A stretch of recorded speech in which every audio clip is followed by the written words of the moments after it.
song again. Is it? It's Hella. Yes, the source of the darkness. It's coming. This is your moment.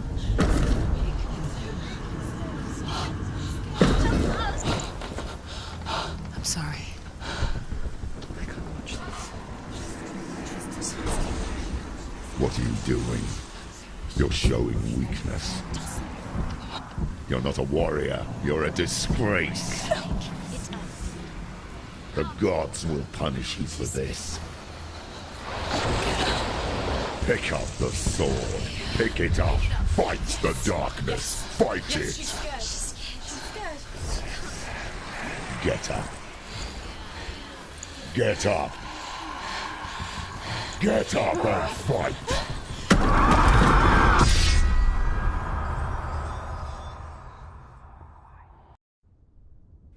Now, I consider some games to be a work of art, and you have those rare developers who, instead of churning out the same titles over and over again, really put in a labor of love to create something exceptional that you must play once in your lifetime.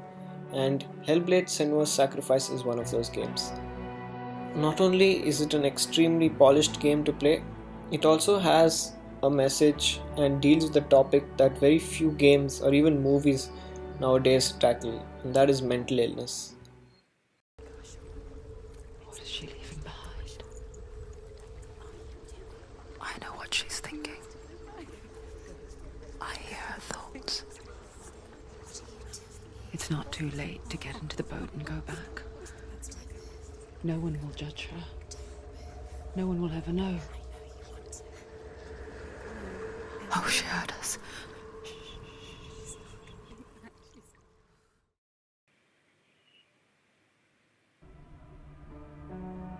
Now, the game was made by a small team of 13 developers from Ninja Theory, and even the voice acting was in-house. Actually, one of their own video editors who was a stand-in but made some extremely amazing performances, Melina Jurgens, and the game itself has won around 5 BAFTAs. So it's a difficult experience to describe, but what Ninja Theory has tried to do is actually involve us as a player to experience what such a person would go through, because essentially in a game you're involved in the world and you sort of are part of it for the experience, and it's the closest I think I've been to seeing what a person would probably face under such instances, because the game actually deals with certain proven symptoms or things that people go through when they have psychosis, basically. So things like voice hearing, making connections to things that are around the world but actually don't connect to anything. It's their own creativity, some say, and also delusions. And all this is a heavy package. I mean, playing the game, it's not scary, but it's got its own eerie tone, and it's something that I feel everyone should experience. But the only problem is I know many of us won't actually go pick up this game. But I wanted to talk about the importance of something like Hellblade: Senua's Sacrifice existing in our society, because mental illness is a huge taboo. I mean, there is one documentary that I'm going to switch over to for a few seconds. It's from Vice News, and I'm going to link it as well in the video. आणि त्या लोकांनी काय करतात, मग ही लोक काय करतात, साखळी बांधा, हे बांधा. A doctor can do anything to the woman and no questions asked. I started asking them, what are you giving me tablets for? What is this medicine for? I was not sick, but I was being made sick.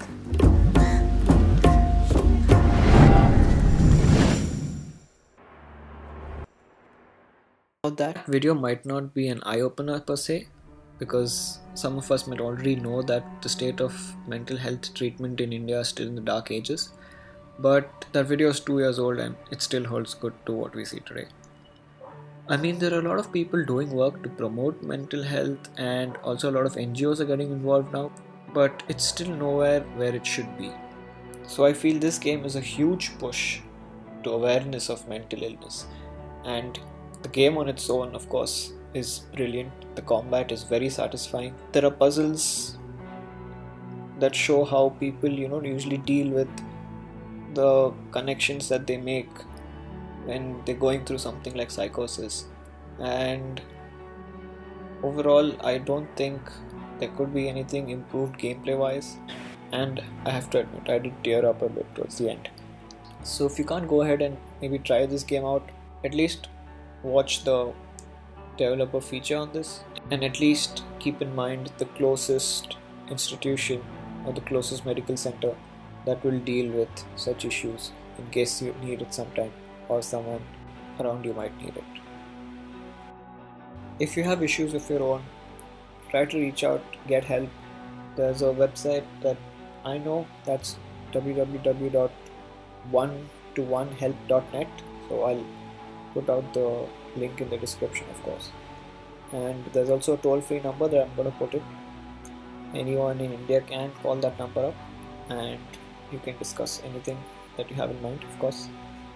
One of the developers, I think, put it very brilliantly towards the end. He said that humans have been evolving for so long and we have got rid of so many of our defects, but why is it that we can't get rid of mental illness, or why can't we restructure ourselves so that this doesn't occur? And he says the way he sees it is because we have not evolved from mental illness because it's not a defect, but it's just a different way of seeing things. And you just need to assist the people in making sure that they know that they're different and there's nothing wrong with being different. I know this video might not leave you in the best of moods after you're done, but I had to get my view across. So if you would like to get your spirits up, you should probably try to get this game and finish it, or you could just go and watch one of our podcasts. Anyway, thanks for being here, and I'll see you in the next one.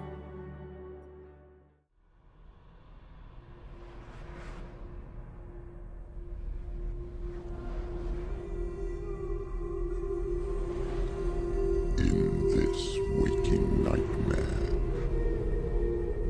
where all dreams come true,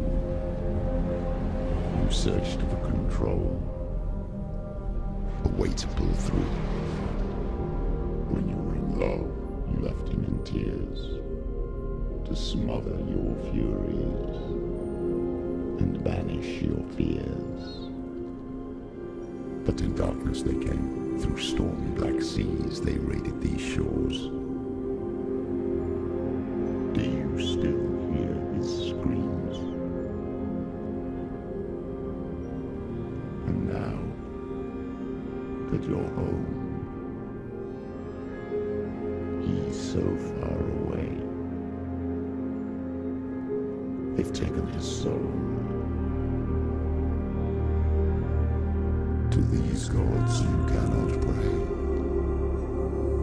They can break you, but not your promise. Even death won't keep you apart. Through his darkness you will find him. In your sword still beats your heart. You fought for love unspoilt by your darkness within. You fought for your dreams. Now there's no way to win. In the head of his corpse lies the seat of his soul. So we must carry his vessel to bring him back home.